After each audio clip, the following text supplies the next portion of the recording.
Hello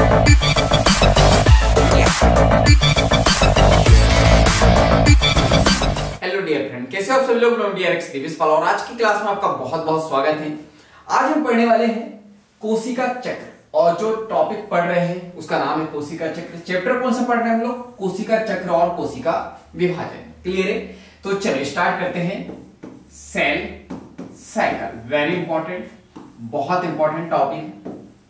तो चलो start करते हैं। तो कोशिका विभाजन सभी जीवों के लिए एक अत्यंत महत्वपूर्ण प्रक्रिया है। ठीक है, कोशिका विभाजन इसलिए बोला गया है क्योंकि कोशिका विभाजन जो है, कोशिका विभाजित होने से पहले कोशिका चक्र चलता है और कोशिका चक्र जो है कोशिका विभाजन का ही एक पार्ट है। ठीक है, तो अत्यंत महत्वपूर्ण प्रक्रिया है। एक कोशिका विभाजन के दौरान डीएनए प्रतिकृति व कोशिका वृद्धि होती है। तो आपको ये याद रखना है, जब भी कोशिका विभाजित होंगी तो क्या क्या होगा? दो चीजें होंगी। क्या होगा? डीएनए रेप्लिकेशन, ठीक है, जिसको कहते हैं डीएनए प्रतिकृति होंगी। क्लियर है? चलो मैं यहां पे भी इसको ब्रैकेट में बंद कर देता हूं। डीएनए प्रतिकृति और कोशिका वृद्धि होंगी। तो यहां पर हम लोग बात करते हैं और क्या होगा? सेल ग्रोथ करेंगी। क्लियर है? यानी कि कोशिका क्या करेंगी? वृद्धि करेंगी। तो ये आपको याद रखना है, जब भी कोशिका विभाजित होंगी तो दो चीजें होंगी।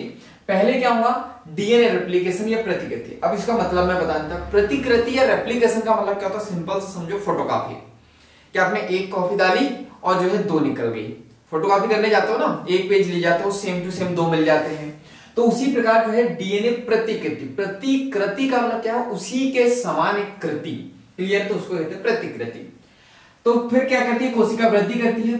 ये सभी प्रक्रियाएं जैसे कोशिका विभाजन, ठीक है, डीएनए प्रतिकृति और कोशिका वृद्धि एक दूसरे के साथ समायोजित होकर इस प्रकार संपन्न होती है कि कोशिका विभाजन सही होता है।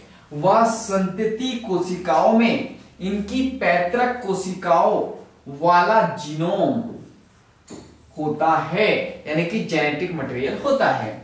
जो मैंने इससे पहले बताया था कि ये जो है एक पैतृक कोशिका है। अगर इससे दो संतति कोशिका बन रही है तो यहां पे जो इस कोशिका का डीएनए रहेगा या जेनेटिक मटेरियल रहेगा, डीएनए ना कह के हम लोग जेनेटिक मटेरियल कह देंगे क्योंकि अधिकतर जो जेनेटिक मटेरियल का जब भी नाम आता है तो डीएनए बोला जाता है। तो यहां पे ये डीएनए आपको संतति कोशिका में भी देखने को मिलेगा। तो यही बोला, इस प्रकार संपन्न होती है कि जो पैतृक कोशिकाओं वाला जो जीनोम है वो संतति कोशिकाओं में भी आ जाता है। घटनाओं का यह अनुक्रम जिसमें कोशिका अपने जीनोम का द्विगुणन व संगठनों का संश्लेषण और तत्पश्चात विभाजित होकर दो नई संतति कोशिका का निर्माण करती है, इसे कोशिका चक्र कहते हैं। Very important. देखो फिर से देखो, क्या देखा? घटनाओं बोला है। घटना क्या क्या होंगी? देखो क्या क्या होगा घटना। ये देखो दो तीन आपको घटना बताएगी। घटनाओं का क्रम, द्विगुणन। देखो पहली तो क्या? कोशिका विभाजित होंगी, डीएनए प्रतिकृति होंगी, कोशिका वृद्धि करेगी। तो ये घटनाएं जो है आपस में चलती रहती है। तो ये घटनाओं का जो क्रम है और उसके बाद क्या होगा? जीनोम का द्विगुणन होगा। द्विगुणन का मतलब क्या होगा? सिंपल सी बात है कि यहां पे जो है 46 गुणसूत्र है। ठीक है, अब ये मैं थोड़ा सा गुणसूत्र ना बताऊं क्योंकि फिर ये कंफ्यूज हो जाऊंगा आगे चल के। आप ये समझो कि यहां पे जो जेनेटिक मटेरियल है ये 100% है, तो यहां पे 50% जाएगा और यहां पे 50% जाएगा। क्लियर है? तो यहां से क्या होगा? जेनेटिक मटेरियल डबल हो जाएगा। क्लियर है? अभी मैं बहुत डिटेल में इसलिए नहीं बता रहा हूं क्योंकि फिर आगे जो सेल साइकिल है वहां पे कंफ्यूज हो जाओगे। बस सिंपल से समझो कि जो जेनेटिक मटेरियल वो डबल हो जाता है। क्यों?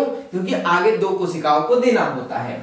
तो द्विगुणन व अन्य संगठनों का संश्लेषण और तत्पश्चात ये विभाजित होकर दो नई संतति कोशिका का निर्माण करती है, उसे कोशिका चक्र कहते हैं। तो ये याद रखना, लास्ट में दो संतति कोशिकाओं का निर्माण होता है, एंड रिजल्ट ये होता है। प्रोसेस को कहते हैं कोशिका चक्र। यद्यपि कोशिका वृद्धि कोशिका द्रवी वृद्धि के संदर्भ में, यानी कोशिका द्रव्य में वृद्धि की बात की जा रही है, एक सतत प्रक्रिया यानी कंटिन्यू ये प्रक्रिया होती रहती है जिसमें डीएनए का संश्लेषण कोशिका चक्र की किसी एक विशिष्ट अवस्था में होता है।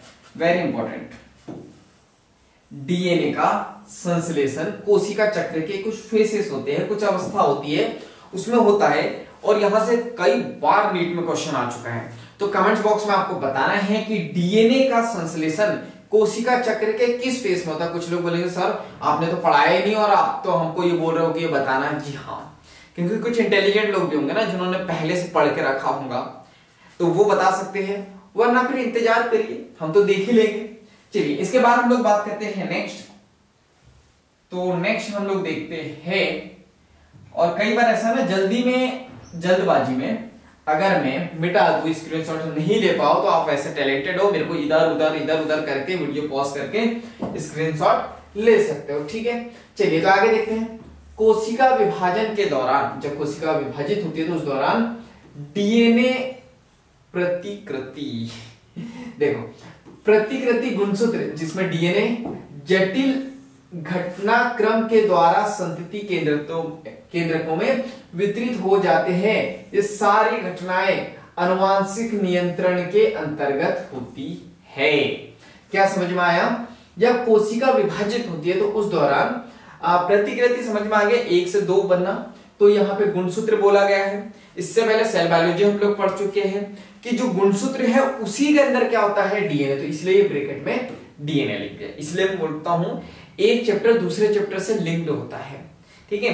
तो अब जब तक कि एक चैप्टर को दूसरे चैप्टर से लिंक नहीं करोगे आपको समझ में नहीं आएगा।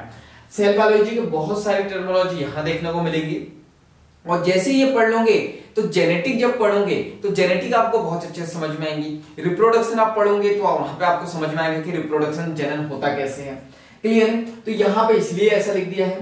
तो के दौरान संतति केंद्र, तो देखो फंबल हो जाता है, मैंने बोला मैं बहुत अच्छा एक्टर नहीं हूं, टीचर हूं, तो ये फंबल होते रहेंगे, ठीक है। तो संतति केंद्रक का मतलब क्या है, देखो यहाँ पे एक कोशिका है, अब जब ये डिवाइड होके एक और कोशिका बनाएंगी इस टाइप से, तो याद रखना डायरेक्ट कोशिका नहीं बन जाएंगी, पहले क्या होगा, केंद्रक का विभाजन होगा। मान लो कि ये एक केंद्रक है, पहले एक केंद्रक से 2 केंद्रक बनेंगे, फिर कोशिका बनेगी, क्लियर है। तो याद रखना 2 संतति केंद्रकों में वितरित हो जाता है, यानी जेनेटिक मटेरियल जो है 2 केंद्रकों में अलग अलग बढ़ जाता है। ये सारी घटनाएं आनुवंशिक नियंत्रण में जेनेटिक मटेरियल को नियंत्रित करने के लिए होती है, क्लियर है। इसके बाद हम लोग बात करते हैं जो मोस्ट इंपॉर्टेंट है, सबसे ज्यादा, जो मैंने अभी आपसे क्वेश्चन बोला था कि देखो कि कोशिका चक्र, क्या बोला था मैंने आपसे कि डीएनए का जो संश्लेषण होता है या प्रतिकृतन होता है वो कहां होता है, ये फेस है G1, S और G2। ये थोड़ा सा ब्लर हो गया है तो इसको देख लेंगे हम लोग, G1, ठीक है। तो 3 फेस होते हैं, तो बताना है 3 फेस में से ये कहां होता है। तो बाकी की बातें हम लोग करेंगे नेक्स्ट क्लास में, और बहुत ज्यादा इंपॉर्टेंट टॉपिक है कोशिका चक्र की प्रवस्थाएं यानी फेसेस, यहीं से बहुत सारे क्वेश्चन आते हैं।